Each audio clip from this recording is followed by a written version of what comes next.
মুপিয়াদি, প্রথম কথা হচ্ছে যে একটা দল তৈরি হয়েছে, সেই দল লুটে পুটে খাচ্ছে গোটা হ্যাঁ শোনা যাচ্ছে, একটা গোটা বাংলা জুড়ে একটা দল, সে দল লুটে পুটে খাচ্ছে, দলটার নাম তৃণমূল কংগ্রেস। আদর্শ বলে কিছু নাই।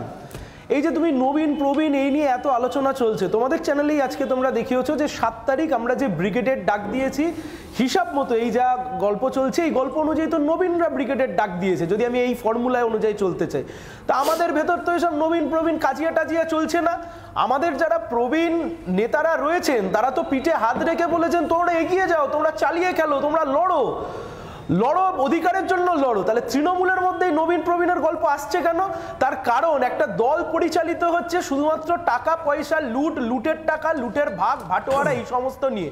এই যে তুমি বাইরে দেখছো যে সুব্রত বক্সী আর কুণাল ঘোষ দুজনে মিলে WWF করছে, কিন্তু তুমি একবার প্রেসিডেন্সি জেলের মধ্যে দেখো, তুমি দেখতে পাবে ওখানে প্রবীণ পার্থ চ্যাটার্জি আর নবীন কুন্তল ঘোষ একসাথে 2 টাকা কিলো চাল খাচ্ছে জেলের মধ্যে।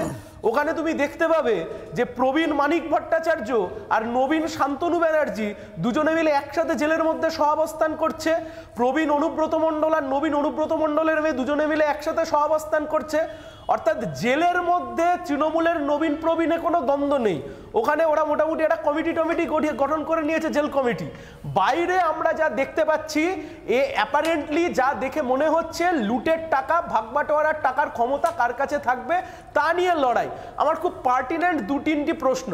1 নম্বর প্রশ্ন, তৃণমূল কংগ্রেস এটা যে এমনি করছে তা নয়, তৃণমূল কংগ্রেস জেনে বুঝেও এটা করছে। তার কারণ আজকের দিনে দাঁড়িয়ে যখন সবচাইতে বড় খবর ব্রেক হচ্ছে চারিদিকে, তোমাদের নিউজ চ্যানেলেও আমরা দেখছিলাম যে ওই লিপস অ্যান্ড বাউন্স মুখ্যমন্ত্রী নিজের ভাইপোর লিপস অ্যান্ড বাউন্স, তার 7.5 কোটি টাকার যে সম্পত্তি, সেই সম্পত্তি বাজেয়াপ্ত হওয়ার জায়গায় চলে গেছে।